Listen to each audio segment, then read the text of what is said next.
Now, you may have thought that we were already seeing the finest performance of Agamemnon in battle, but no, the formal Aristei of Agamemnon really begins in earnest here, with the poet appealing to the muses for the knowledge of who stepped forward from among the Trojans and their allies first to fight Agamemnon in this next battle sequence.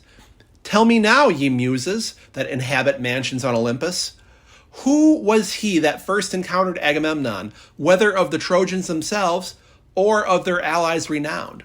Now, according to Hesiod, the Muses, let's get into this for just a moment here, the Muses were daughters of Zeus and the Titaness Mnemosyne, the goddess of memory.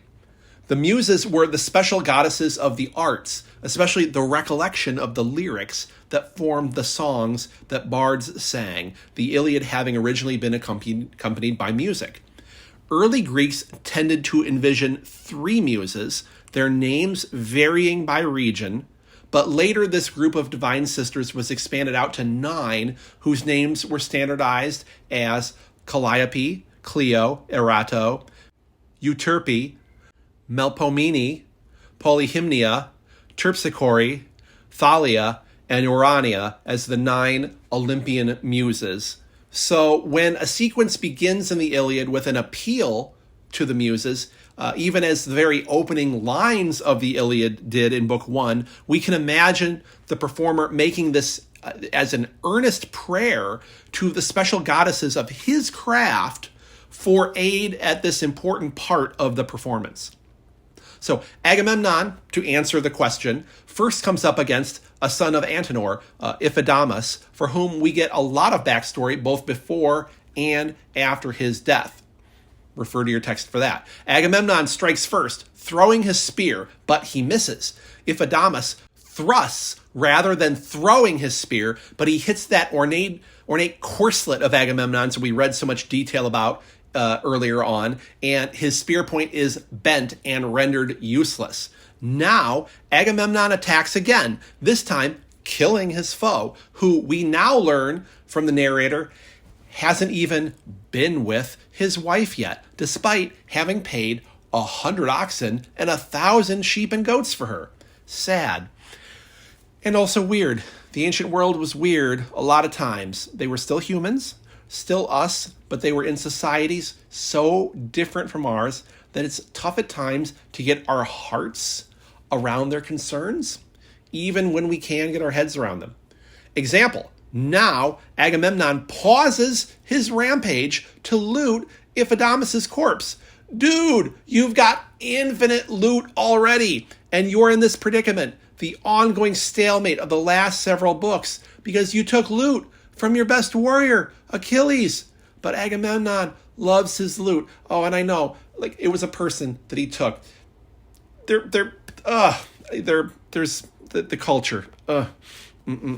Yeah. So Iphidamas' older brother Koan sees what just happened, and he's overcome with the appropriate heroic grief and rage, and he attacks Agamemnon, and he actually lands a really significant wound, piercing Agamemnon clean through his lower arm between the radius and ulna bones, and Agamemnon shudders. And this is also an appropriately heroic action to demonstrate the severity of the blow that he's just taken. But despite our expectation that this might signal his retreat and the return of Hector to battle, Agamemnon actually does fight on. And I'm going to again break my promise to go easy on the gore because Book 11 is just too much. Yet, not even so did he, Agamemnon, cease from battle and war, but rushed against Koan, grasping his wind-nurtured spear. Verily then Koan seized right lustfully by the foot Iphidamas, his brother, and his father's son, and called to all the best of his men, but him, as he dragged the dead through the press, beneath his bossy shield, Agamemnon wounded with a bronze-shod spear, and unstrung his limbs, and drew near and cut off his head over Iphidamas. There, the sons of Antenor, at the hands of Agamemnon the king, filled up the measure of their fate and went down within the house of Hades. So while Koan had begun to drag off his brother Iphidamus's body for proper burial and to just ensure that the Greeks couldn't, defile it, Agamemnon comes up and lops off his head, plonk, right onto his brother's body. Antenor down 2 sons. And that phrase up there, the wind-nurtured spear, or as Green translates it, wind-toughened, it's a strange one. Green has a footnote indicating a belief among the ancient commenters upon the Iliad that this phrase implies a belief that wood from trees that was buffeted by the wind was tougher than any other wood. And it makes me think of those twisted, gnarled, hard old trees along the windy coastline in Northern California where I used to live. So it kind of makes sense. I can see where they're coming from on that. So now Agamemnon is said to have continued raging, but we get no more named enemies. And once his wound stops bleeding, he begins to feel the pain, which in the text is compared to that of childbirth. Now, I don't know about that. Even though I'm sure getting stabbed through the arm is real painful and all, I'm not going to put up anything against childbirth or against kidney stones from what I've seen as a nurse myself. So Agamemnon does retreat now, finally, getting into his chariot, which serves, as chariots usually do, simply as a way to get to and from the battlefield. So Agamemnon leaves the battle in the hands of the other Greek leaders. Immediately, Hector sees Agamemnon leaving. This is the moment he's been waiting for. Zeus has promised him power now, and Agamemnon's retreat was the sign. So Hector calls out to the Trojans and their allies to attack. Now that Agamemnon has left the field, ye Trojans and Lycians and Dardanians that war in close fight, be men, my friends, and be mindful of your impetuous valor. The best man of them hath departed, and to me hath Zeus, the son of Cronos, given great renown. But straightway drive ye the whole hooved horses against the mighty Danaans, that ye may be the masters and bear away the higher glory. In addition to stirring up the Trojans to advance now against the Greeks, Hector himself now re-enters the battle. Hector goes on to kill 10 named Greeks before attacking the mass of Greek troops. And then we get a metaphor of clashing wind, west and south winds over the sea.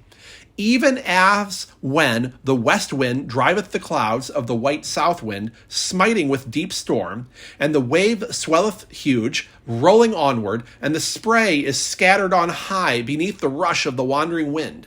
Even so, many heads of the host were smitten by Hector. So as high as the sea spray in clashing winds, that's how high Hector's kill count goes here.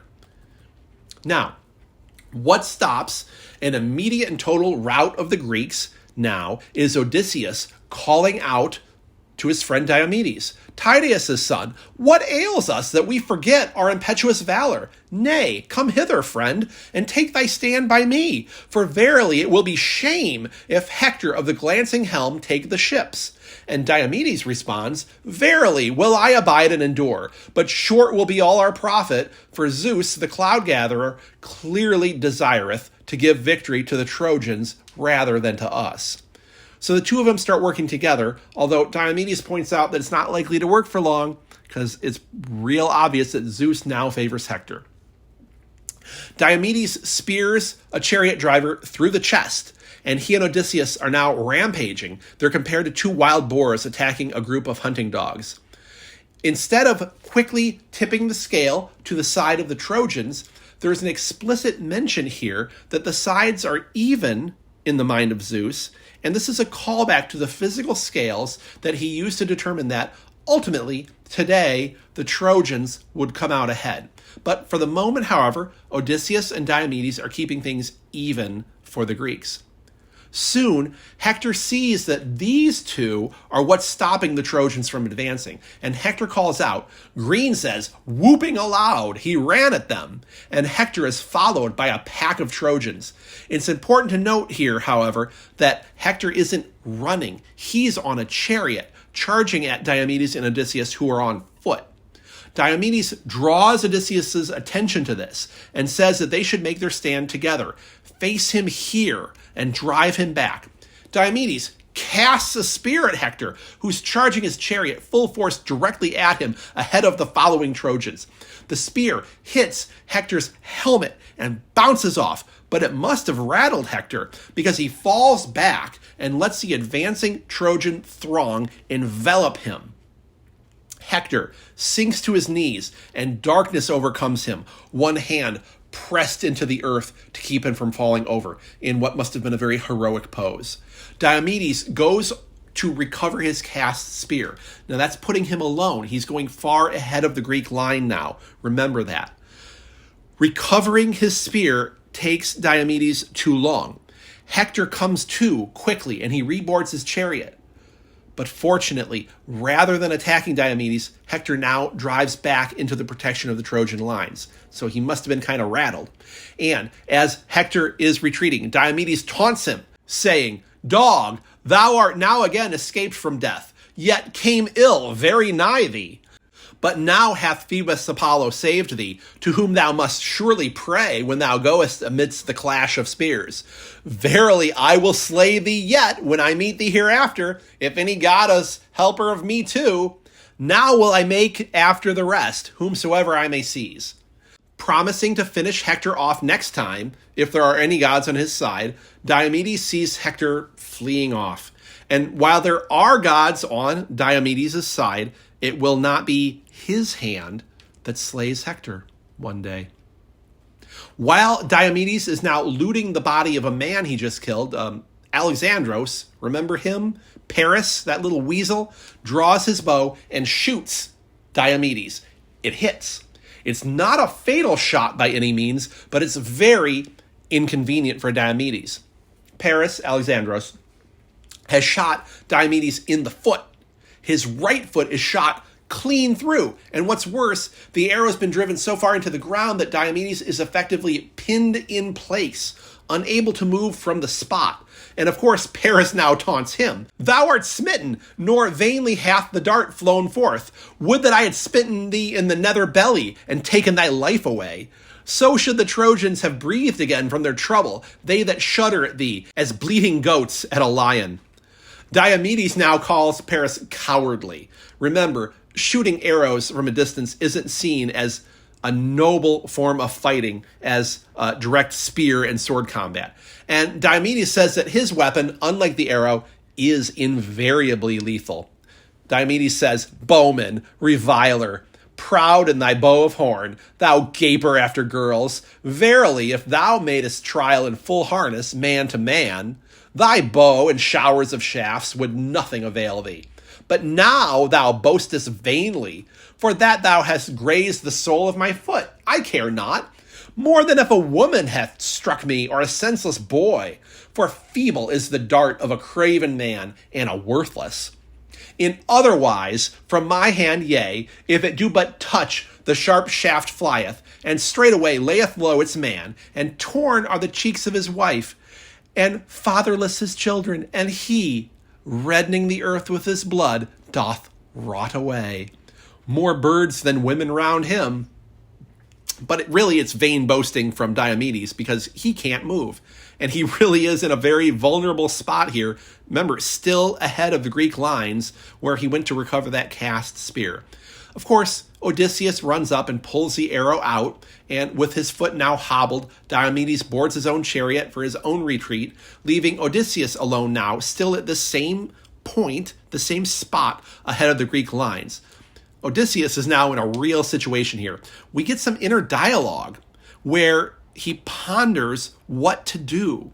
And inner dialogue isn't real common in such ancient literature. "Ah me, what thing shall befall me? A great evil it is if I flee, in dread of the throng. Yet worse is this, if I be taken all alone. For the other Janaeans hath Cronion scattered in flight. But wherefore doth my heart thus converse with herself? For I know that they are cowards who flee in flight. But whosoever is a hero in war, him it mainly behoves to stand stubbornly, whether he be smitten or whether he smite another." Odysseus reaches his conclusion pretty quickly. He considers himself a top-notch fighter, not a coward, so he feels obliged to stand his ground. So Odysseus has decided to stand his ground against the whole Trojan army. But it didn't really matter that he reached this conclusion on his own, because the Trojans now have him surrounded anyway. And yet here the narrator says that it's the Trojans who have made a mistake, not Odysseus. Green says that the Trojans set up disaster for themselves. And Odysseus is compared to a wild boar being surrounded by dogs and young hunters, with a reference to a grinding sound. There's a footnote in green that explains the ancients believed that wild boars prepared for confrontations with hunting parties by sharpening their tusks on rocks, like a warrior might sharpen his sword. Here, Odysseus is the wild boar surrounded, yet about to bring disaster upon those hunters who think incorrectly that they have the upper hand.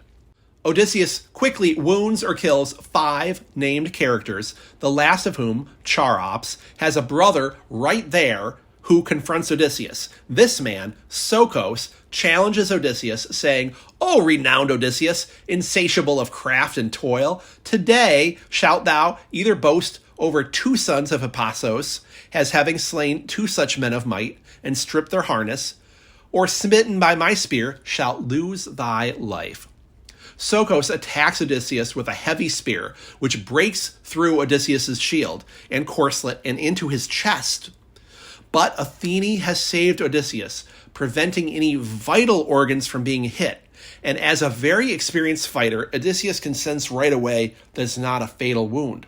Odysseus now, with a spear in his chest, taunts Sokos. "Ah, wretched one, verily, sheer destruction has come upon thee. Surely thou hast made me to cease from warring among the Trojans. But here to thee I declare that slaying and black fate will be upon thee this day, and beneath my spear overthrown shalt thou give glory to me, and thy soul to Hades of the noble steeds." So Odysseus is predicting glory for himself this very day with the death of Sokos, with Sokos' spear in his chest. Maybe frightened, who knows, Sokos poorly chooses this moment to turn his back on Odysseus and flee. Bad move. Odysseus plants his spear between Sokos' shoulders and he falls. Odysseus now exults over Sokos. "Ah, Sokos, son of wise-hearted Hippasos, the tamer of horses, the end of death has come upon thee and caught thee, nor hath thou avoided. Ah, wretch, thy father and lady mother shall not close thine eyes in death, but birds that eat raw flesh shall tear thee, shrouding thee in the multitude of their wings. But to me, if I die, the noble Achaeans will yet give due burial." But once Odysseus removes that spear from his own chest, he bleeds a lot. The Trojans see this and know he's vulnerable to attack now, and they surround him again. 3 times, Odysseus shouts out to the Greeks for help. He's surrounded by Trojans, cut off from his allies, and wounded. But Menelaus hears him and calls out to Aias the Greater, old Telamonian Aias over here, for the 2 of them to go rescue Odysseus. "Aias of the seed of Zeus, child of Telamon, lord of the hosts, the shout of Odysseus of the hardy heart rings round me, like as though the Trojans were oppressing him alone among them, and had cut him off in the strong battle. Nay, let us speed into the throng, for better it is to rescue him. I fear lest he suffer some evil, being alone among the Trojans, so brave as he is, and lest great sorrow for his loss come upon the Danaans." Pretty quickly, Menelaus and Aias find Odysseus surrounded like a wounded stag among a pack of jackals, fending them off with his antlers, or in this case, spear. Aias covers Odysseus with his giant shield, giving Menelaus an opportunity to lead Odysseus out of the encircling Trojans. Now it's Aias pinned to that same spot ahead of the lines where Diomedes was first literally pinned by the arrow of Paris. Aias kills or wounds 5 named enemies in quick succession. He's compared to a winter storm in the mountains, causing a flood that washes away old deadwood and silt and carries it off to sea. And as when a brimming river cometh down upon the plain, in winter flood from the hills, swollen by the rain of Zeus, and many dry oaks, and many pines it sucketh in, and much soil it casteth into the sea. Even so, renowned Aias charged them, pursuing through the plain, slaying horses and men. Meanwhile, Hector is unaware of Odysseus' escape because Hector is now over on the left flank of the battle on the banks of the Scamander River. There, the battle is raging most intensely, and he's up against Nestor and Idomeneus.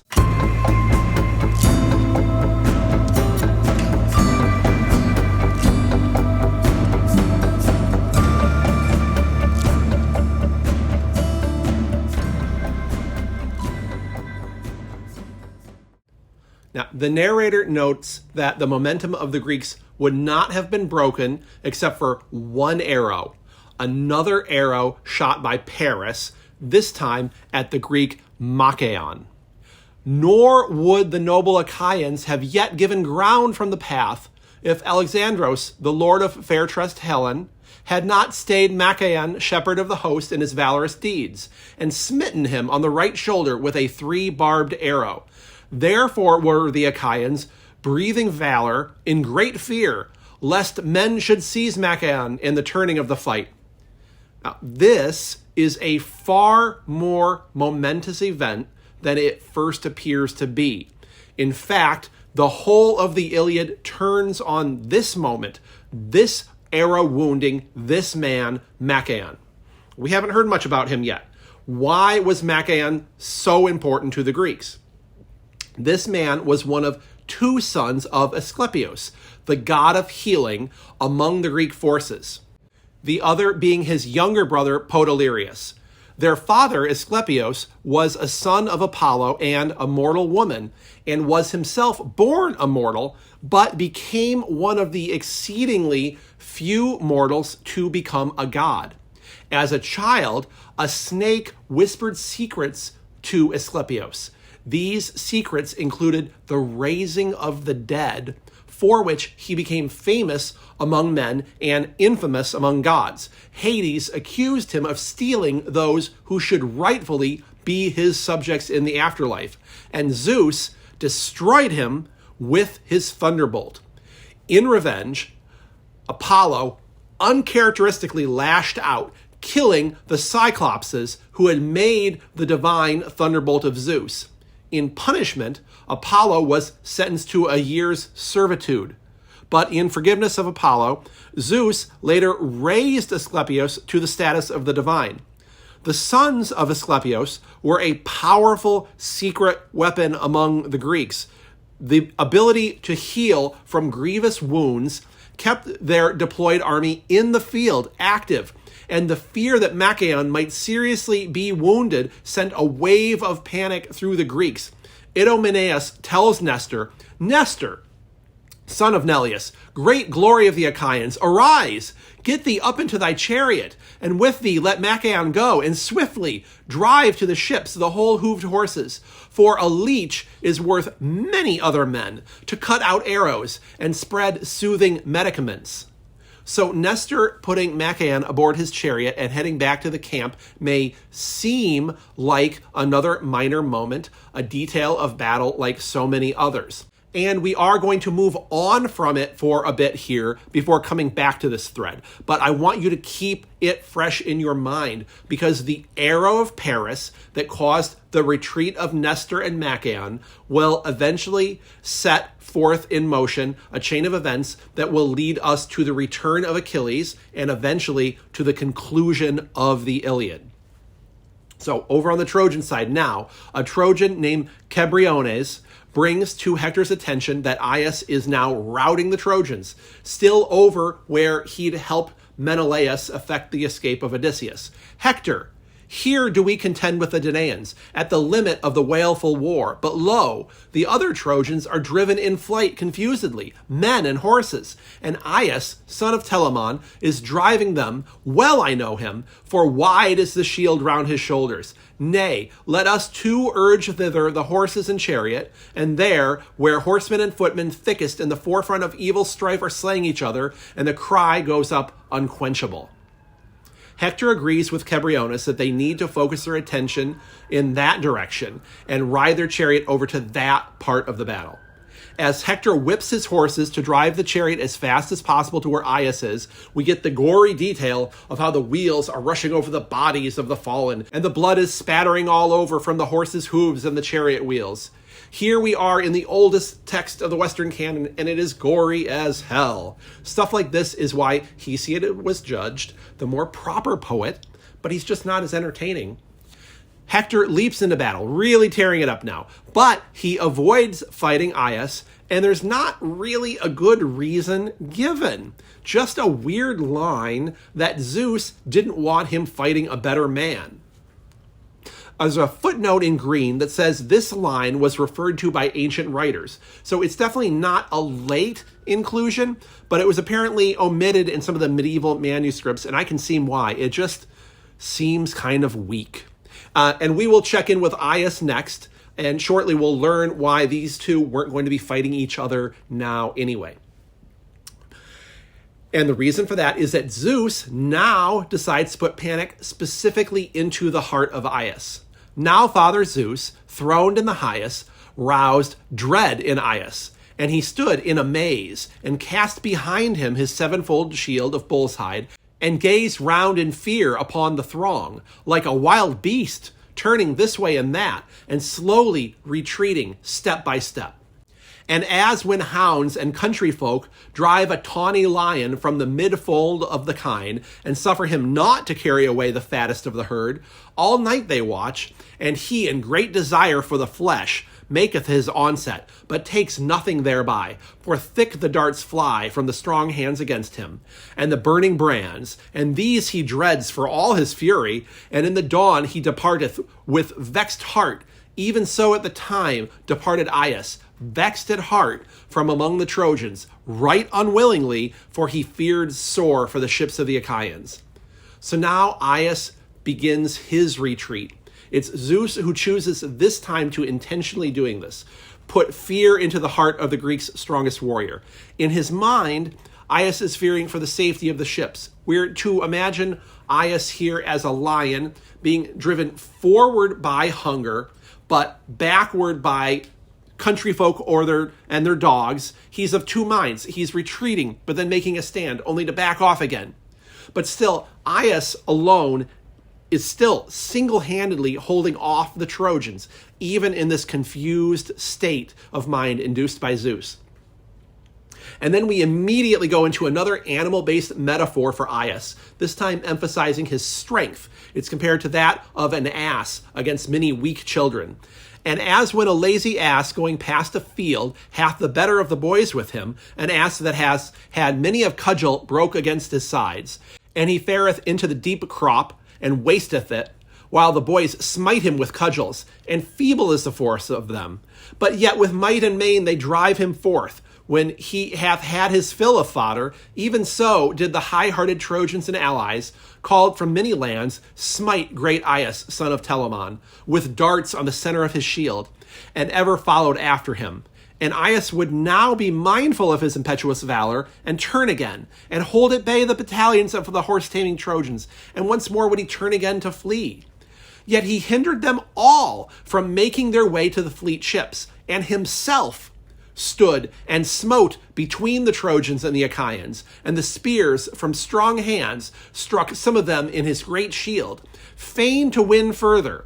And many or ever they reached his white body, stood fast halfway in the earth, right eager to sate themselves with his flesh. So they fought like unto burning fire. The Trojans against Aias are like children, and they don't really have the strength to affect him. That's the Trojans all massed and still not able to do much against great Aias, but he is retreating slowly. This gives the Greeks time to retreat behind him. Now, Aias is being pelted by missiles. His shield has become a pincushion. Eurypylos comes to his aid, but upon killing a Trojan, of course, stoops to loot the corpse, and Paris, with his bow again, hits Eurypylos in the thigh with an arrow, forcing him to back down. But before he leaves, he calls for the other Greeks to, hey, come help Aias here. Heeding Eurypylos's call for aid, a number of Greeks advance with their shields pressed together and their spears pointed out. This allows Aias to finally rejoin their ranks and the relative safety of their numbers. So now we will return to the story of the retreat of Machaon with Nestor and the chain of events that will draw Achilles finally back into the story and will eventually bring us to the conclusion of the Iliad. From his huts, where he's been hiding out in his anger since so early on in our story, Achilles sees wounded Machaon now being brought back into the camp by Nestor, and he calls out to Patroclus, his beloved companion, "Noble son of Menoetios, dear to my heart, now methinks that the Achaeans will stand in prayer about my knees, for need no longer tolerable cometh upon them. But go now, Patroclus, dear to Zeus, and ask Nestor, who is that he bringeth wounded from the war? Verily, from behind he is most like Machaon, that child of Asclepios. But I beheld not the eyes of the man, for the horses sped past me, straining forward eagerly." So Achilles believes that this setback, the loss of Machaon from the battle, will cause the Greeks, and especially Agamemnon, of course, to come begging him to return to the fight. Now, you and I recall the recent episode of the embassy, where the Greeks had already done exactly this. They already did beg Achilles to rejoin the fight, and they offered him a really excessive amount of loot to do so. And in that episode of the embassy, Achilles' old friend and foster father, Phoenix, said to Achilles that if he doesn't accept their offer, then it will be harder for the other Greeks to continue understanding and sympathizing with his anger and his continued refusal to fight. But refuse he did. And yet, here we are now with Achilles nevertheless eagerly hoping the Greeks are suffering enough of a setback that they'll beg for his help. Now, I think the only clear explanation for this inconsistency is the same one that explains the weirdness of Book 10 and how the wall's always appearing and disappearing, which is that the embassy episode was a later addition to the Iliad. And we are now in an older section of the Iliad, one that existed before the embassy episode had been added. Commenters like Walter Leaf call this core story that we're back in now the meanus, meaning the rage of Achilles. That core of the story upon which the other books, like so much of the past several, have been built upon, like a coral reef accumulating over the centuries. So in this section we're reading right now, this Achilles hasn't been offered anything to rejoin the war. That's one way of thinking about it. No one has had anything to say to him since his falling out with Agamemnon, and he's just been sitting in his huts, nursing his anger all this time. Here the narrator states that, in speaking to Patroclus upon seeing Machaon go by, Achilles began his undoing. The Langleaf and Myers here says that this request of Achilles for Patroclus to investigate the wounding of Machaon was, to him, the beginning of evil. Green says, so began his undoing, while Lattimore says, this was the beginning of his evil. And it's true. They're all correct that this is how Achilles takes his first steps towards his end. And Patroclus obeys. He goes now to the camp of Nestor to investigate the wounding of Machaon for Achilles. This is the next link in the chain. So for the rest of Book 11, we are going to be following Patroclus, seeing what he sees and hearing what he hears, so that ultimately we will understand why he makes the decision that he will make. It will be a momentous decision that will determine the course of his and Achilles' lives and the war itself. So by this time, Nestor has reached his home camp along with the wounded Machaon. And first they stand briefly in the cool sea breeze for a bit for the sweat to dry from the battle and the subsequent escape. And then they go inside where Nestor's maid begins to prepare them a meal. She pours wine for Nestor into an exquisitely detailed cup. It's gold, or it's at least riveted with gold, with 4 ears or handles, and round each were a pair of gold doves, and it rests on a double base. And it's huge. Strong old Nestor is the only person who can easily lift this massive cup from the table. A cup somewhat similar to the one described here is another item similar to one in the Iliad that's actually been found by archaeologists, and I've linked to a photo of it in the show notes, so take a look at that.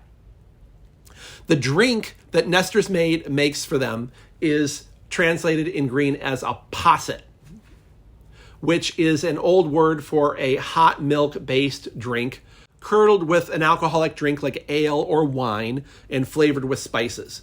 But the word posset is an English one, and it doesn't seem to have a long history behind it, certainly not in ancient Greek history. From the description of the ingredients that we get of the drink that she's making, which include barley and grated cheese, it sounds more like she's making kykeon for him to me, which is the sacred drink of the Eleusinian mysteries. This is a sacred and healing drink, kykeon. It's associated with the goddess Demeter. She was the goddess of agriculture. I could say a lot more here because it's a fascinating detail, but I won't go into too much more. It's way too much of a departure from the important matters at hand in the Greek camp right now.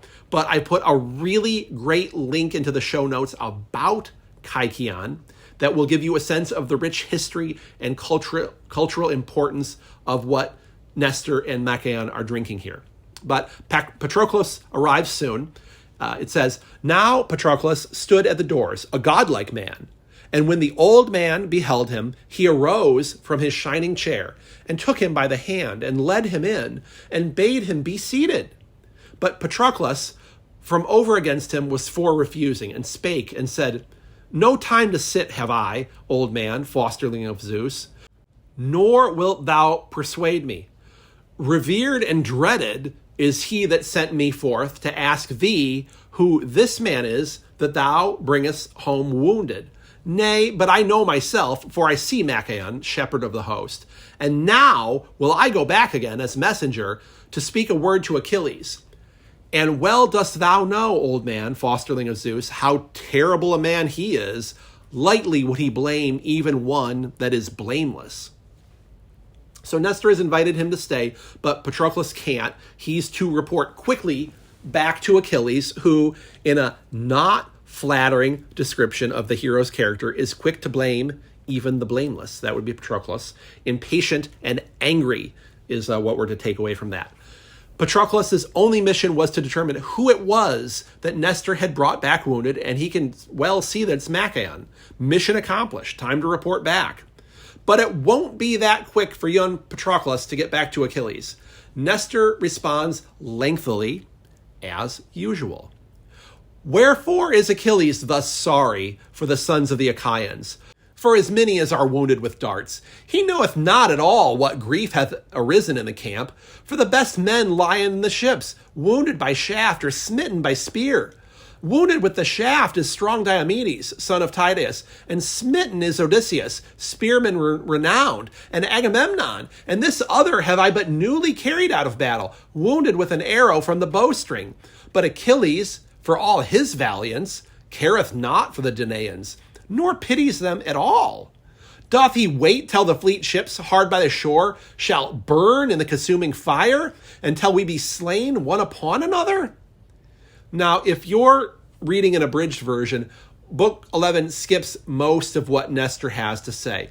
And while what Nestor is going to say here is not materially important to the story from like a factual information point of view, Nestor's long speech to Patroclus, what's coming up, this was just the start, is very important in understanding the change of heart that Patroclus is about to undergo from one who, despite loving Achilles, fears and defers to and placates his anger, to one who confronts and challenges but still loves Achilles. I think this last portion of Book 11 is really critical to the emotional heart of the story. even if, as I've seen some commenters write, it is likely a later addition. So Nestor starts out asking why Achilles cares to know who's injured, since he hasn't shown any care for a long time now. And Nestor has listed some of those who have been injured. And then he rambles on for a long time about how he wishes he was still as strong as he was when he was young, and goes on about all the adventures he had as a youth. His story is long, but it is actually really worth reading. He's talking about when he was very young, and his city of Pylos, called Sandy Pylos, as it's by the sea, had suffered some setbacks, and his own family had endured a terrible tragedy. Of 12 sons, Nestor was the only one to have survived. It was the onslaught of Heracles who killed his 11 brothers. Heracles, a hero to many, but not to Nestor's family, certainly. Young Nestor had been involved in a cattle raid against the neighboring area of Elis. And the Pylians, the people of Pylos, were rejoicing in the great number of cattle that Nestor and the others had raided, when, of course, the Eleans come in for revenge. And they're in greater numbers than the Pylians, owing to the previous devastations of Heracles. So the Eleans had besieged the Pylian town of Thraioessa.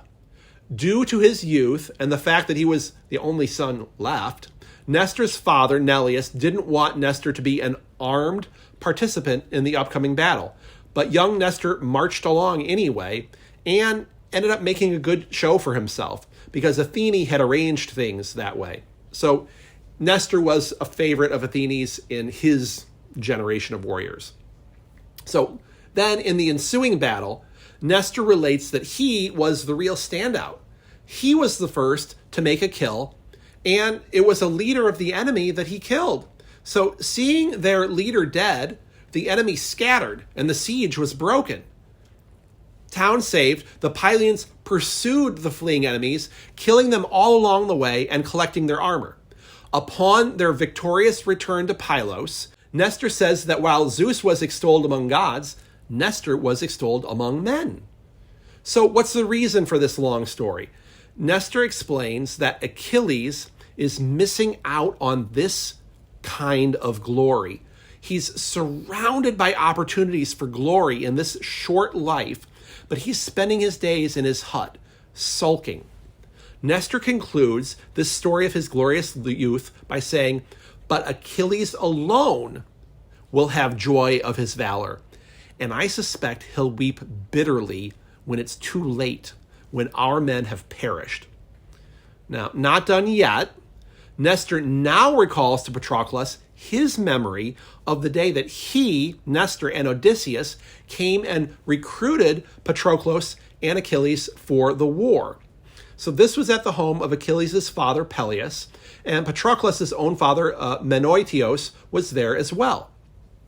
Nestor reminds Patroclus of the advice that Achilles' father gave to Achilles and what Patroclus' own father said to him.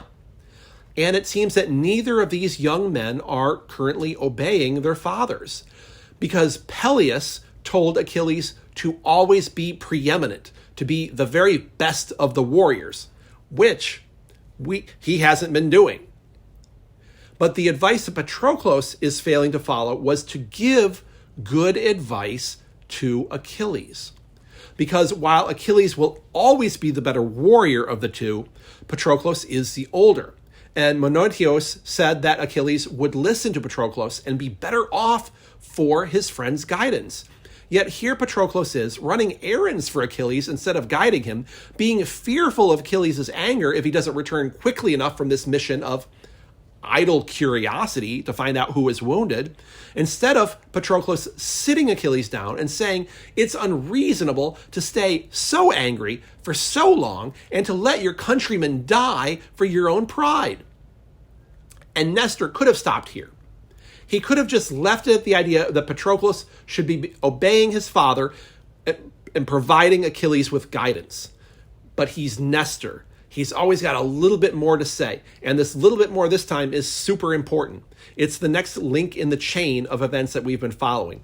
So from Paris's arrow hitting Machaon, to Achilles' curiosity about who is wounded, to Achilles sending Patroclus out to investigate, after all this time sulking alone in his camp and showing no interest in what's going on, to Nestor's rambly story, Nestor now suggests Patroclus ask Achilles if he's willing to send you, Patroclus, out into battle along with the Myrmidons, who are the elite personal guard that Achilles brought and who Achilles had been keeping out of battle as part of his own personal labor strike. Patroclus would be going out into battle wearing Achilles' armor, Achilles' very distinctive armor. This overall is actually not a bad idea. Nestor says that the Trojans will likely mistake Patroclus for Achilles, and that will send them into a panic. That is very likely to happen. We've seen panic spread a number of times already, and they turn the tide of battle regularly. So this is a good plan that really could save the Greeks, even at this late moment when final disaster seems so inevitable. So the seed of this idea has been planted in Patroclus' mind, to go into battle dressed as Achilles. It's a seed that will quickly sprout. So Patroclus finally now does leave Nestor's tent to report back to Achilles on the errand he's been sent on, that it was indeed Machaon that they'd seen wounded, which Achilles was hoping to be the case because it would mean that the Greeks were in dire straits and they're likely to come begging him for help. But now Patroclus, really, what he's thinking about is everything he's just been told about opportunity for glory wasted, about the advice their fathers had given them that they're failing to live up to, for Achilles to be a great warrior and for Patroclus to be his counselor. But as Patroclus was running, passing the ships of Odysseus, he spotted someone he knew, someone else wounded. It was Eurypylos, drenched in sweat and his wound oozing blood. Patroclus stops to speak with him. His sense of civic duty must surely be getting a sore test right now. Here's yet another Greek and friend injured, first Machaon and now Eurypylos. Patroclus asks Eurypylos if there's anything that can be done to defend the Greek camp and stop the Trojans. And Eurypylos' response is not encouraging. He said that already all of the best fighters are wounded and laid up in their ships. There's nothing that can be done now to save the Greeks, and the wounded will die. But Eurypylos recalls that Patroclus has some training as a healer. Patroclus, it's true, learned from the wise centaur Chiron, in fact, and he asked Patroclus for help in dealing with his arrow wound. I mean, gosh, we're to be destroyed. It's hours away. I've got this terrible wound right now. Patroclus leads Eurypylos to his hut and lays him down on an ox hide and performs a crude battlefield surgery to remove the arrow by cutting off the head of the arrow and then pulling the shaft back up through the thigh. It must have been painful, but it would have been easier than what Diomedes did, which was to simply pull the arrow out, the barbs tearing the flesh. Patroclus washes the blood from the wound and uses a pain-killing concoction made from a bitter root. So now Patroclus is back in the action, but as a healer. But he's no longer able to ignore the suffering of his fellow Greeks. He's no longer able to see things so clearly as he did before, siding only with Achilles and Achilles' righteous anger. What about all this suffering? What about our imminent destruction? What about the rest of our lives? Returning to Greece, not as conquering heroes, nor even as, not returning to Greece, but being among the valiant dead in Hades, but instead being the ignominious saboteurs of the first nationwide effort of the Greek people, those whose prayers led to the destruction of the Greeks, those who then sat idly by while their comrades were slaughtered. Book 10 ends here. The imminent destruction of the Greeks at hand, and a possible way to save them nagging in Patroclus' mind. One desperate idea: to appear before the Trojans in the armor of Achilles. But will Achilles agree to it? Next time, we'll cover books 12 and 13. This has been Daniel with Your Mythology Book Club. See you next time.